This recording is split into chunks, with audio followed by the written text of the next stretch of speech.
And then when we go through it, we can answer questions at the end.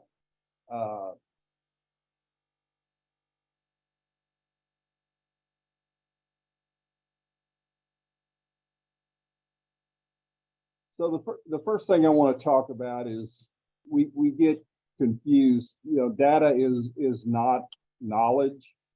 The correct interpretation of data is knowledge, and this is a big one with me. Sensors are not good luck charms. You just don't put a sensor on and it runs itself. You have to have people. Bobby Jones said the toughest golf course in the world is played 6 inches between your 2 ears. And that's true in the oil business too. It's the thought process. And you have to be intentional with it. You have to incorporate it into your company, and you've got to be able to retrieve it and then analyze it. And so it's a lot more than just, hey, I'm gathering data. It hasn't started yet. No, one of the problems, one of the biggest problems is technology frightens people. Some people think it's too complicated. Some people don't want to learn the technology. They're intimidated. Honestly, computerized data can lead to incorrect decisions.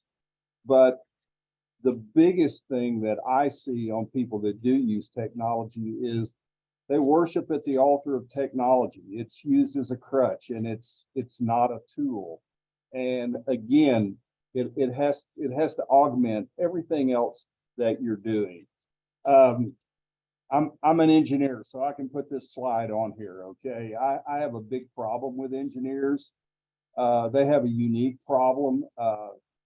They can dream up things. They really are in love with feature creep. If I just had one more thing, it would solve my problems.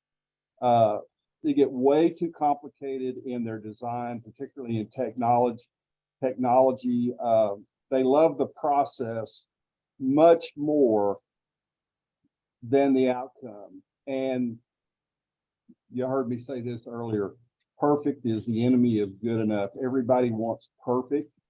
And I believe that's particularly in technology and measurement, that's a big issue.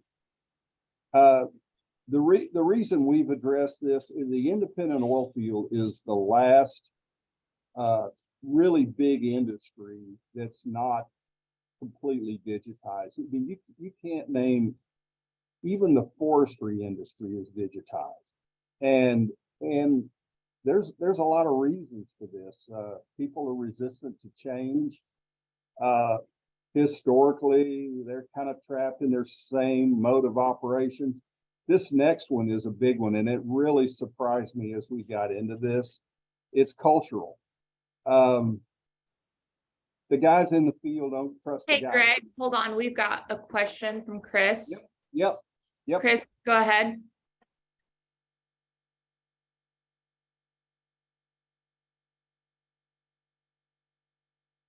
Chris. Yeah. I think he dropped off the screen. Chris, do you have a question?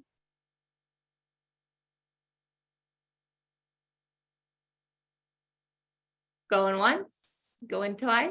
All right, if you have another question, just sure, he can hop back on and get in at any time. Yes. This slide is actually pretty controversial and people will fight about it, but it's been my 44 years of experience as an operator. The cultural component, you hear a lot of people talk about culture and the culture of a company. I believe it's real, but I believe you have office culture and you have field culture, and particularly this next generation of highly technically savvy people in the office, primarily engineers.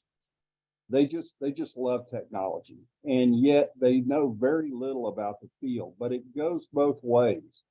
The guys in the field don't trust the office. And I think this is one of the biggest things that I discovered when I started monitoring in my own company. Some people are intellectually lazy, but this other one is fading away, this last one, there was a whole group of people that just took the attitude that I'm just going to make it a couple more years. I really don't want to learn anything. And that's actually a fairly new phenomenon called quiet quitting. And so these are all reasons why people would be hesitant to go in and try something new. I was at an AI conference, and one of the major companies, and everybody knows them, put on a demonstration of their augmented intelligence and their monitoring, and it was very impressive. It was expensive, but that's what they wanted, and they had everything lined up. You could drive on a location, and your Bluetooth would pick up all the readings on the lease without ever getting out of the truck. Even H2S. I mean, it was impressive. And as they were putting, there were some interesting comments, but what they said was their field cost went down by 30%, and their production went up 30%. And they said that they admitted they had some failures, they spent some money, but all in all, they were pretty impressed with it. And so I'm sitting there listening to this presentation, and one of the fellow sitting next to me didn't know me. He was obviously a pumper. Said, "I'm never going to talk to anybody in the office about any of this stuff. I don't want them to know what I'm doing." And I was just flabbergasted that you could be trying to run a company with that type of attitude.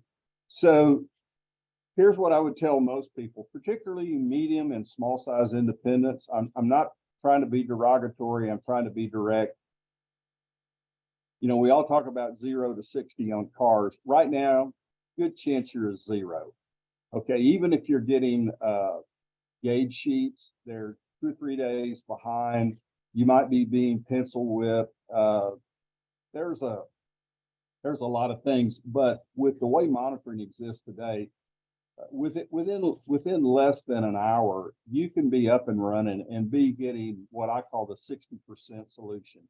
It's not everything, but man, it's a lot more than you had before.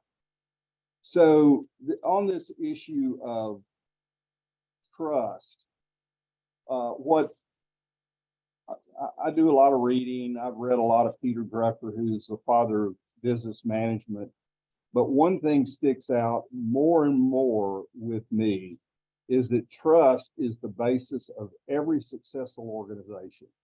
And that means the field people have to trust the office. The office has to trust the field. I love pumpers. I don't think we could get by without them. But I think they know things we don't know. But the flip side is we know things they don't know. And I think the big issue is everybody starts singing off the same piece of sheet music. Everybody's looking at the same data at the same time without delays. It's raw and it's immediate. And those lead to better decisions, and they lead to faster decisions. The one single thing that I think causes that 30% increase in production is the lowering of the mean time between failure. When did it go down and when did it start back up? And at the basic level, running, not running is the single most important thing you got. And then once you can get the running, not running, then from there you can start fine tuning what you're doing and start building that. People think in terms of that, not individual data points, but they think in terms of patterns and rhythms. We've all been this way. That's why we're in love with decline curves. And basically this new technology, relatively new, is a decline curve in 15-minute increments. And there's all different styles and types. And you can, if you know your wells, which you do, okay, you're intimate with them, you can click on a well and really like in my company, 50 wells, what I have. It's important to me. That's how I live and how I eat. And I can get up in the morning and from 7 to 8, I can go through in less than an hour, I can go through all of my wells and I can identify anomalies, things that have happened overnight. And then at 8 o'clock, I start sending out text messages, getting them back, and then I start calling. So, you know, it becomes a matter of how you're addressing your production. Do you want to know over the next 8 hours? Do you want to know in 3 days? Do you want to know in 2 weeks? Or do you want to know what happened?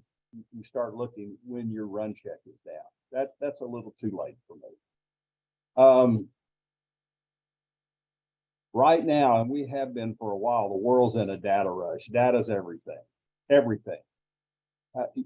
People say, well, what would I do with the data and why would I collect it? And, you know, what I'll tell you is I don't know right now, but if you wait until you need it, it's too late. And the best example that I could give anybody on this call is people that save money on open hole log and log the minimum and then didn't log the upper part of the hole, because their attitude at the moment was, I don't need that data and I'm not going to pay for it.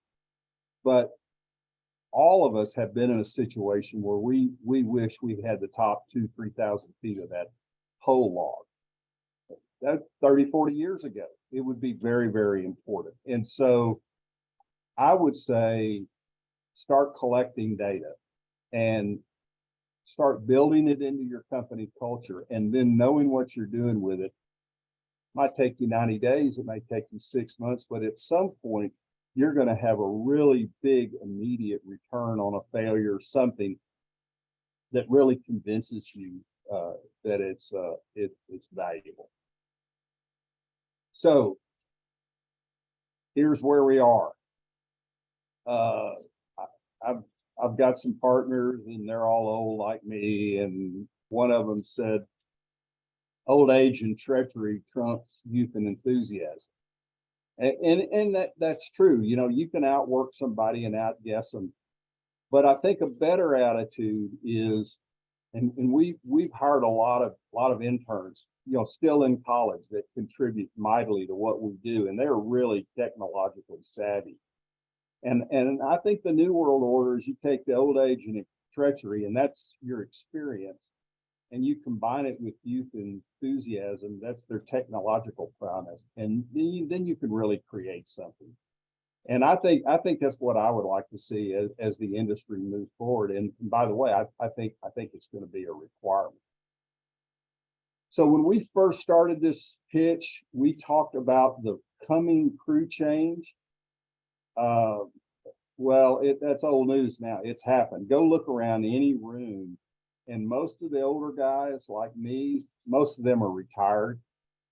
A lot of my partners have just quit the industry, and you look around at management, those are all people that came into the industry in the late 90s, early 2000s. You know, now they got 20 years in the business. And you saw that disruption in the industry with the fall of the oil price in 1986. We lost a generation of talent. Nobody even thought about using, I mean, short of decline curves, plotting monthly production, people really didn't think about it. Now it's everywhere. Drilling wells, drilling technology, reservoir engineering, accounting, all of that gets integrated, and it's got an exciting new future. So my premise is pretty simple. There are going to be two types of companies in the future, and this is due to the price squeeze and regulation.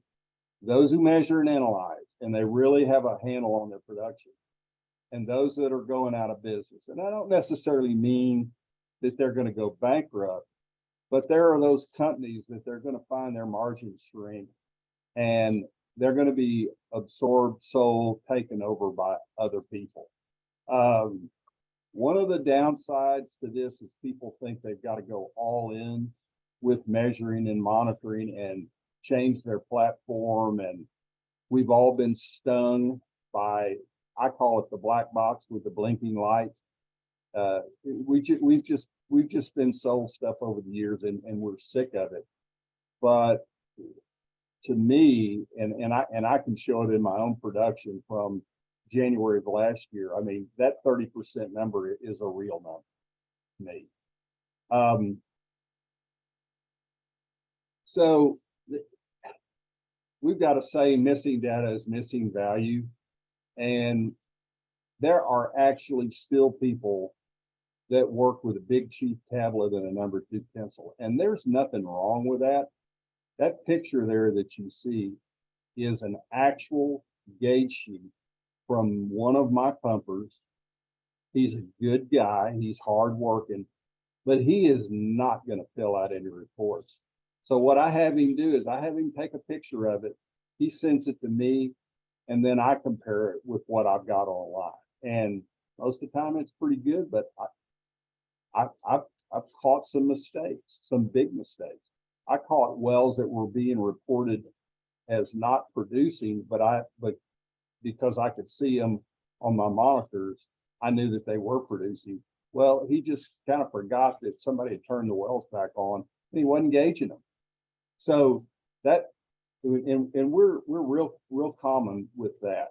You know, the next one is there are a lot of systems out there that you can manually enter the data, and those are really good. Okay, I mean, and what I would say is if that's all you have or all you want, you should do it, because again, it's accelerating the data gathering. But there's a picture of what you can do with well site monitoring.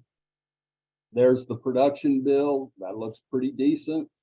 Guess what happened here? I sold oil. I have an alarm here on this. I get an alarm when I sold it. And by the way, it was near the end of the month, which we were trying to do.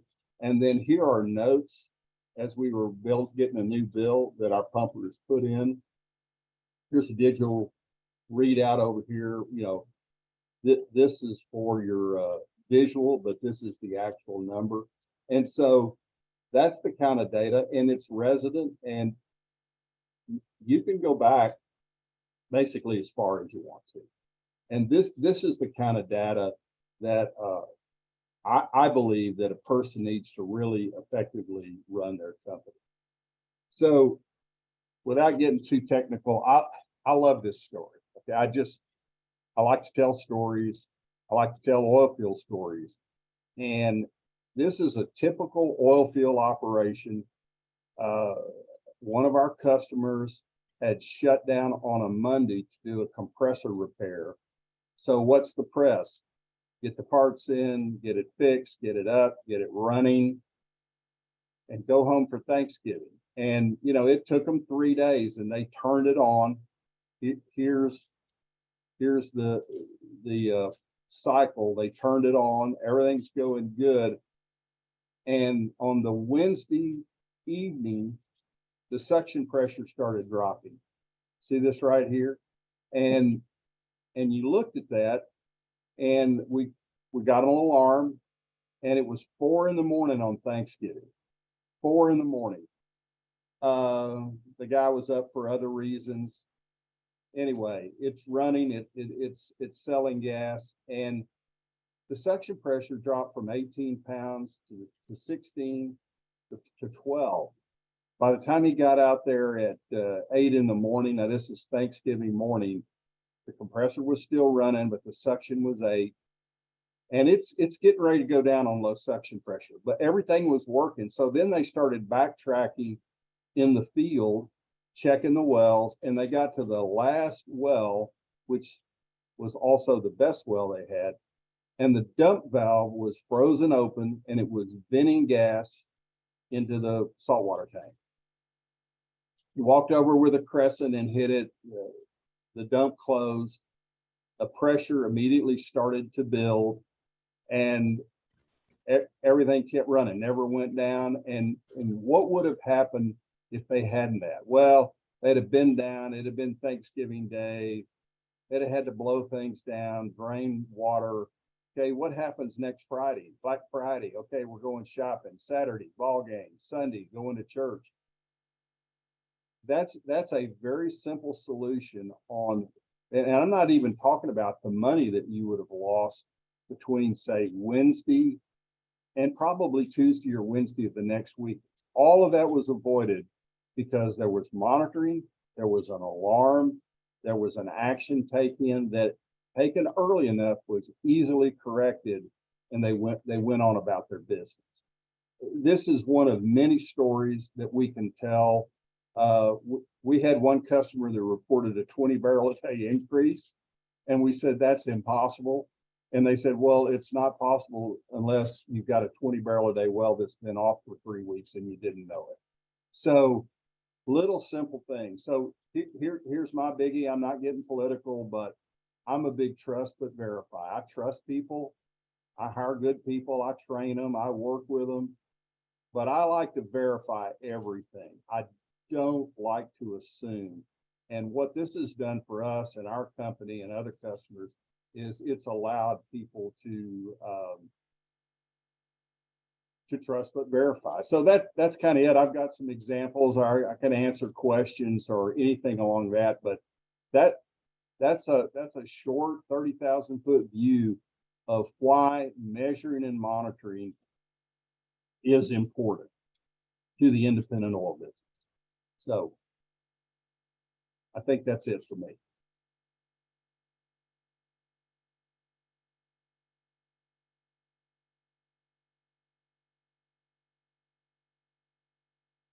Connie, I'll turn it back over to you. Yeah, let's open it up for questions and just kind of have a conversation, guys. So I got a question. This is Jim Marshall. Hey, Jim. These things, I guess you can set up almost whatever you want on this. Can you, monitor pumping units for vibration, tank levels, like you say, pressures, all that kind of stuff? Yeah, I'll go down kind of what I call the top applications. I would start at one or two places. For instance, if you have ABB total flows, which is this installation right here, that's already a smart device, but it doesn't have a voice. And we've got a simple little card that plugs into one of the COM ports. And and whatever information you want to draw off that ABB total flow, suction, discharge, last 24 hours, temperature, and even in an oil field, if you've got a central gathering point, gas becomes a proxy for oil, because if you see your gas rates drop, something else is going on. So that's pretty cost-effective solution because you already have the equipment out there. Then the next thing is tank levels. I'm gonna come back to this in a minute, but tank levels that I'll go back to. This right here, in my case, I've got about 6 tank batteries. All 6 are important to me. And I can go and click on, and if I see a build like this, I know everything's running, okay? Because I know what the angle of my build is on every lease. Then if I see it flatten out or something change, I get an alarm. I'll do that. So I would monitor tanks. As a defensive measure, I would monitor water tanks, low liquid level, high liquid level. Then I know a lot of people don't have flowing wells, but I've got some flowing wells and gas lift, and I monitor casing pressure and tubing pressure. You can tell when things are going smoothly. You can tell when the well's about to load up. And normally what happens is it goes ahead and loads up before you can ever get to it. Whereas if you can see it in the loading cycle, then it's something completely different. So that's another application. Then we've really got a really simple device. We call it the amp clamp, and it's an amp meter that wraps around the lead line on your electric. service if you've got, if you're electrified. And it basically tells you running, not running, what your amp draws are. It's not a quantitative tool. You can't interpret. But if you're running between 8 and 22 amps, that's a typical three-phase oil field motor. Then if that starts changing, like we had one where the amps dropped on the peak down to 14. Well, guess what? Rod part, right? We weren't getting the peak draw picking up. We saw that pretty quickly, and we just went out and fixed it. On the other hand, if you'll see things spiking to 35 and 40 amps, you might be developing a sticking pump or paraffin. There's little different things, but at least you know to go to look. So what happens is you're managing by exception. Everything that's running and working, you're kind of okay with it. We've all got these rules of how many wells a pumper can pump each day. I personally think we overload them. And I think when we do that, then they don't go to all of them. And then you get into that vicious cycle. So we've got a device that we sell. We don't make it. That is, it counts strokes. I call it the hockey puck because it looks like a hockey puck. It's self-contained, but you put it on the walking beam and it'll tell you strokes per minute. And obviously when you're not doing any strokes, you know you're down. So there are, I go back, any gas lift wells, that same device that plugs into the ABB total flow can also, any device that has a Modbus output, we can plug that in and read it. So annunciator on a compressor, it's got Modbus capability, submersible pump on the panel box. You know, all these devices are pretty smart, but when you ask the vendor, hey, can you communicate? They go, oh yeah, just plug it into your SCADA network. Well, all right, if you've got 1,000 wells and you got a built-in SCADA network, that's one thing. But if you've got a one-off sitting out in the middle of nowhere, how do you do that? And then you get into drive time and gasoline and pumper time, and you know, biggest part of all your operating costs is, you know, add up your labor costs and all the associated costs with labor, insurance, benefits, and that becomes probably your single biggest area for both revenue generation and cutting costs. That's a long, I'm sorry, that's a long-winded answer. What else did you want to know? So if you have a typical, let's say, 2 wells going into the same tank battery, couple tanks and a water tank that you want to monitor on your tank battery, you might put like your chart that you got up here now, plus a water tank in there. Yeah. And do they all feed off the same, that goes to like a cell phone that goes to your cell phone, or how's that? How do you so every the office? Yeah, everybody in the industry is different. There's a lot of different methods of communication, but we started with the most simple solution, which is a cell phone technology that is embedded in our device. We pay for it. You don't have any cell phone bills. That cell phone goes to a website that we host, and then you log into that website with a unique username and password. Your administrator in your company can add and subtract people from seeing the data. Nobody else can see it. And you can administer that in anywhere that you can get an internet connection. Tablet, cell phone, computer. You can log in and you can see what's going on. It's measured every 15 minutes. And then the other feature that we added is your field people need much higher tolerances on their alarms than your field foreman, than the office, the engineer in the office, or the owner. And my rule is you should sign the owner up and put them on it so that they can look at it. But the owner should never get an alarm, ever. High water tank, low water tank, You know, maybe he wants to get an alarm when you sell a load of oil. That's all personal. But so you got different alarm settings that everybody can customize. You can add or subtract as many people, the individual teams. If you're a bigger company and you've got 2 or 3 field foremen and they're divided by teams, you can sign that team up on a different login. So it's very, very flexible. And the best product that we sell is the website. That's where everything is resident. The notes section I mean, I love the notes section because you say you're going to remember and you don't. But if like I just added a new lease on it. It had been down for a while and we did a lot of work on it and turned it on, and you can see the bill, and I added the day, a note, this is the day we turned it back on. So when I go back and look at it and see, oh, okay, all of a sudden now I see my production rise. Well, I know why. And I don't have to remember. And I'm not trying to make too big of a joke, but at my age, I have a hard time remembering what I had for lunch. So I think having the data organized in everyone's hands. We even have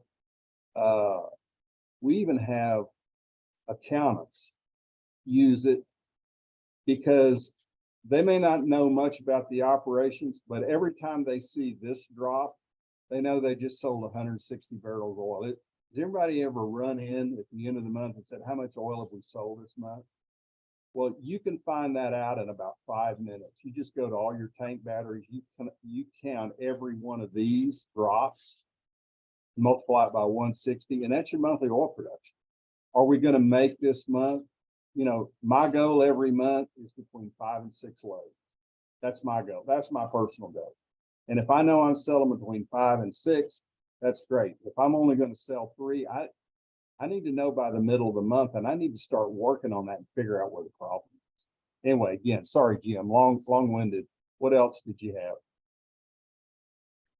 So how does if you put an amp, let's say amp on a well, like you were talking about, reading the amps, Right. and then you've got levels at the tank battery, is that all one integrated system or are they all separate? It's all on the website, but those are each individual application.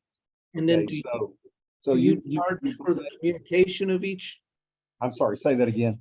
Charge for the communication for each individual, or We you price just it- charge for how many we have or whatever? We buy it's $50 a month per device. Okay, So if I put an amp clamp on a pumping well, and it's $50 a month, then basically I have to get a 1 barrel a day increase, 1 barrel a month increase to pay for that. That's simple. That's your mean time between failure. okay. Did you run 25 days or did you run 20 days? And you know, it's simple math. Is it a 1 barrel a day well? I always start with 5, 6, 7, 8, 10 barrel a day wells because I get a bigger bang for my buck. Now, I've got it on there. I'm 100% digitized now, and I'm running 50 wells with 1.25 field people. I've got a full-time person in the middle of the week, and I've got a weekend pumper. And basically, the weekend pumper is really a gauger and make sure that I don't have spill. Okay, and that's down from 4 that I had before. So, you know, I personally had to make some big changes in March of 2020. We all remember. And once I got on that, I thought, how am I going to set up my company that no matter what the oil price does, I can make it through that. So that's been my answer. These are what I call economical solutions. They're easily justified in terms of your cost savings, your operations, and your production increase. I mean, you pay for the hardware, and we don't price it high, and it's $50 a month per device. Okay, And so, you know, you're going to spend a little bit on monitoring, but you're going to make it back in spades. It just, we're getting ready to come out with, and this is my company example of what we did in 2022 from January until the end of the year, both in cost and operating cost and revenue. So, and we're going to adjust it. We're going to adjust it to $75 oil because, you know, last summer we had some $120 oil months, and now we're in the $65 oil. So who knows what the price will be. But if you make the long-term commitment to be in business, you just need to be able to manage your production. I'm sorry, I can get long-winded. I'm more like an evangelist than I am an engineer. But I believe this is the way to go. And I also believe you don't do it all at once. You know, you find a key lease, you find something, you work on it, you figure out, and that's what we always ask, you know, when we're talking to people is, what's your biggest problem? You know, if in other words, if you could solve one or two things, don't tell me about the whole thing, just tell me one or two things. You know, most of them, I've got a 2-mile line and a water tank that's near a river. That's my biggest problem. Okay, well, I would agree with you. That's a big problem. Let's fix it. And we go from there. Thank you.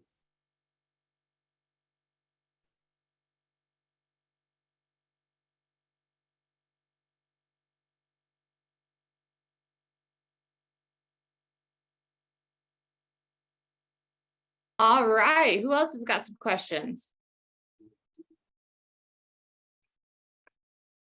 Greg, this Andy Jackson.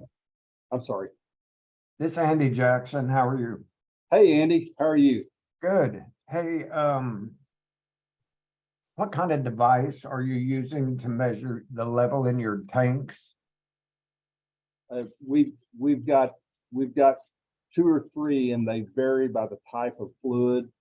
Our best device is a sensor that sits off bottom that goes in the top of the tank in one of the ports. It's got a bull plug in it, and it just measures hydrostatic head. We've had some situations where, due to the caustic nature, we've had to put external sensors on the drain lines to measure hydrostatic head. It's the same measurement.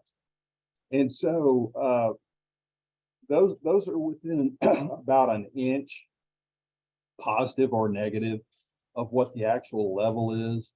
And you know, on a good flowing well, 50, 100, 200 barrel a day well, and we have some of the, not our company, but customers, it doesn't matter because they're only gauging them once a day, and you know, the inch doesn't matter either way.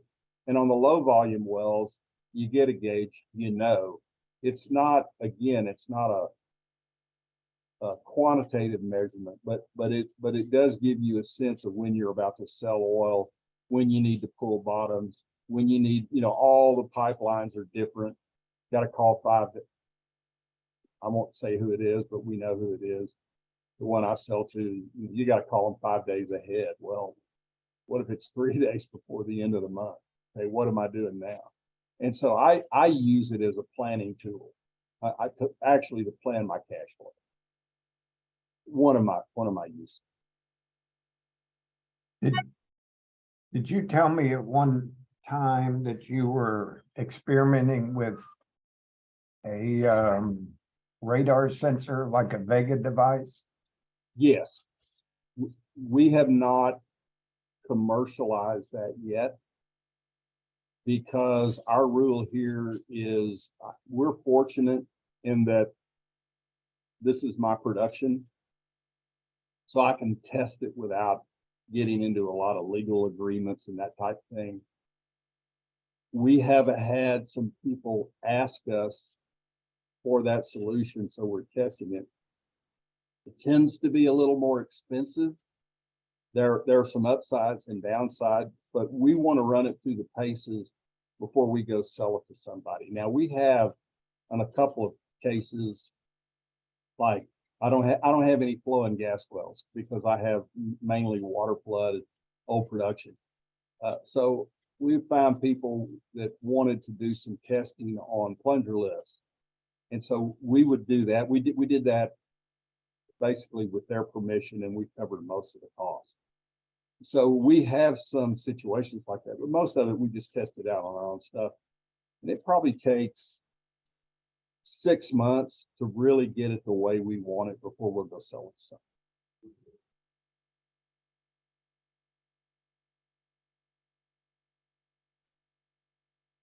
Thank you. hey, okay, I was talking to the accountants. Here's a slide on a new oil well. It was a good well, all right. And every one of these drops is a load of oil sold. And somebody came in and asked me, hey, how much oil have we sold? And it was real simple. Count up the drops, multiply it by 160, and that got us pretty close. That was a real nice thing. Here's one of my better stories. We had a customer, and this is a little busy, but this is an injection well, and the red is pressure, and it tops out at 1,000 psi, and the blue is injection rate.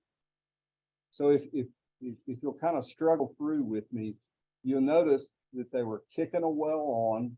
It was bucking 1,000 pounds of pressure, and then they would get rid of their water, see the water rate drop, and then the pressure would go back up, back and forth, back and forth. I mean, it was a terrible situation. Well, one day I logged in and the pressure was 18 pounds, 18 pounds from 1,000. And I thought my device is not working. Well, no, what had happened is on their own in the field, they had slowed the injection. See this injection rate slowing down? Instead of putting it in at 200, they were putting it in at 80. And the well went on a vacuum. Now here they stopped injection. Look at where the pressure went back up to. And so we did a little geology because it wasn't my lease. And we were injecting into a gas cap. So every time the water would go to bottom hydrostatic head and you built it up, the gas pressure built up. And that was a simple solution of just lowering your pump strokes and putting it on a continuous injection and make sure they had enough water. And they went from 1,000. I mean, think about your fluid head at 1,000 plus pounds and the electrical start cost versus this. They never would have caught it ever. And that's what I tell people. You think you know what's going on your lease. You may know quite a bit, but you don't know everything. You just don't. This is one of our better. By the way, that lease went from about 10 barrels a day after pretty good, rearranging their facilities. I think it's up around 60 barrels of oil a day. So again, how do you know? You just got to get in and start looking. This is the full curve right here. The red is the 1,000 pounds and the flow rate and the 1,100 pounds injection pressure. And then that's actually the day that it dropped. That's when I thought our device was not working.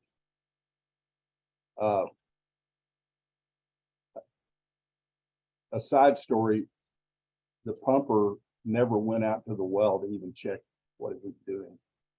So, and this is not my slide. One of our team members put it in. This is Nick.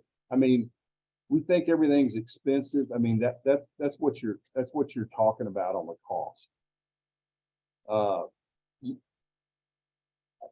This is a bad joke, but I tell it, if you shut all your electricity off, you can save money, but you're not going to make any production. And I think the real key here is how much does it cost you to increase your production? If I'm just making this up, if you were going to go out and buy a barrel a day of production, you'd probably pay about, I don't know, between $60,000 and $75,000 per barrel to buy that. Well, what if you could do it? What if you get 3 or 4 barrels per day per lease? Okay, it's not huge. I'm gonna tell you, it's huge to Greg. It's huge to me. And those are the type of things that I'm looking for. This is a little pumping unit. That is the amp clamp that's got a magnet and sticks on, and that measures the lead line that goes into the panel box. Nothing else, running, not running. This is a tank monitor. That's an ABB total flow monitor that we use. This is an injection. I don't know why we have that picture in there where that monitor is sideways, but maybe we'll either fix that or put a new picture. So that's kind of where we are. What other questions does everybody have? Well, this is Jim Marshall again. Can you measure like the how much oil, how much water is in a gun barrel? The interface? No, we don't do that yet because we haven't had a lot of people ask for it. There is some technology out there that you can drop a sensor in the gun barrel that will measure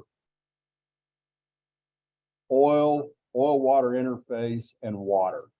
And you could do that. But people will talk about it, but I mean, just for me personally, I really don't care. Okay. I mean, because either the gun barrel is going to be mostly water or mostly oil, it's going to equalize. And as long as my production's steady and I'm maximizing everything, I'm okay with it. But it could be done. I see Jeremy on there. Jeremy Fernandez is our president, and I represent the University of Oklahoma, and he represents Oklahoma State University. And I call that an equal opportunity employer. Okay. Jeremy, hit your mute. Don't you have some information on that? I do, James. I would ask.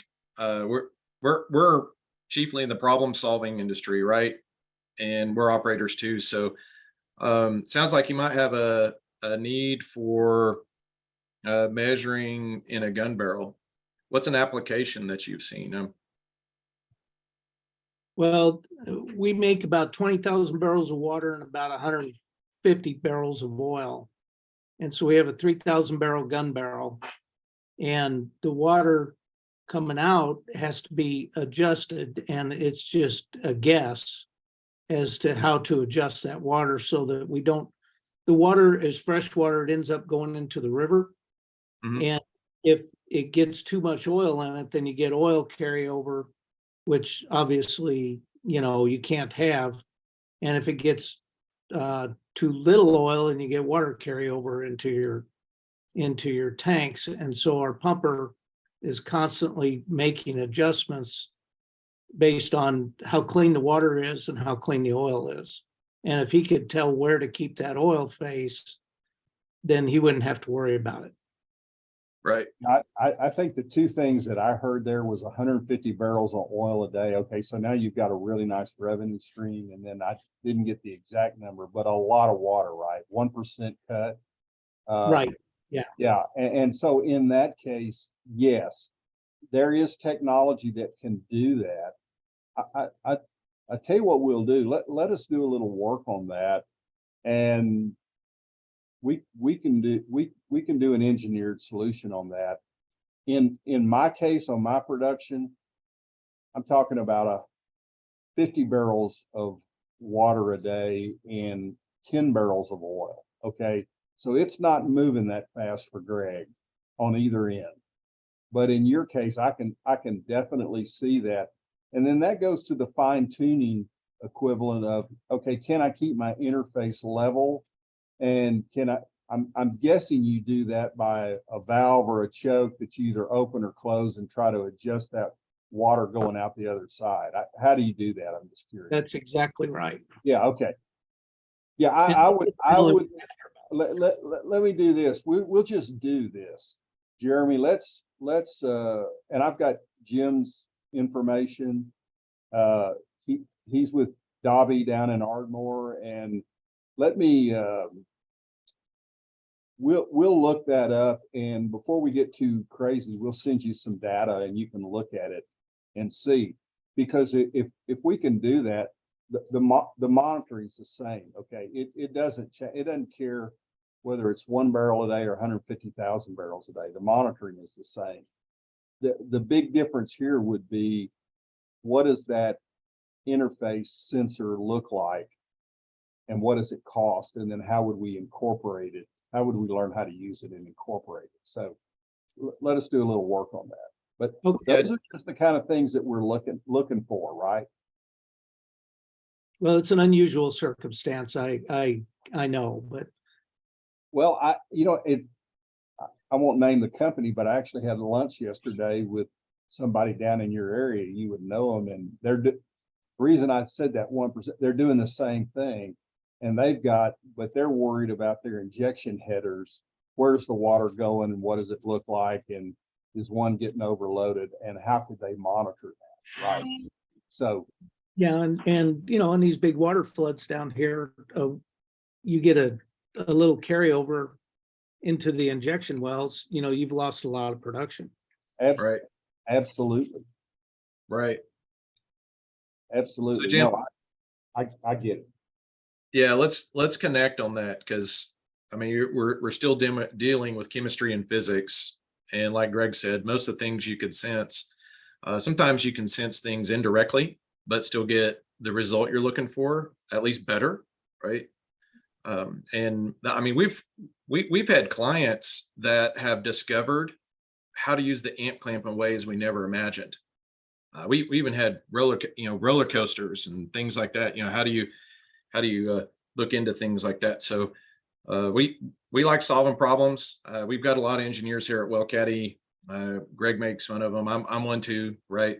But I work through college. All right, so I've got boots that are dirty as well. So Jim, I'd suggest let's connect and see if, because I hear you have an issue, and I like solving problems. So I don't like solving random problems. I like solving ones that help you guys move forward. Yeah, I took a little offense to Greg's talking about engineers a little earlier, but no, I'm kidding. Maybe I hit too close to home. You'll have to ask Larry down there about that. Here's my joke about engineers. I think we're so smart that we do brain surgery if you'd let us, right? Just give me a book and a scalpel. Got fixed up. No, look, You haven't done brain surgery? Wouldn't happen. Yeah, we just all know how we act, right? Yes. Yeah, I was about to insert a Bedlam joke here, but I think we're all family, so. Yeah, let's connect. We'll work through it. If it's something that's not currently solvable, we'll tell you that too. But a lot of times we hear things and we see them stack up as potential solutions to solve. And if we don't solve them right away, sometimes we solve them real quickly. I think the quickest way we went from "can we do this" to "here's a quote" was 3 hours. And on other things, sometimes we stack them up, and a year or two later, we just bake it into features that we have. That's the advantage of being a technology company like we are, particularly a customer-centric one. So I really appreciate you sharing those things. Yeah, and if we can't do it, we'll just tell you, okay? Yeah, We'll just tell you. And if we know somebody else who can, we'll tell you who they are too. yeah, Okay. It's a big oil field out there, and there's a lot to do along this line. So yeah. We really we mostly work with the simple, practical, super high value solutions, things that will get you going light speed as quickly as possible.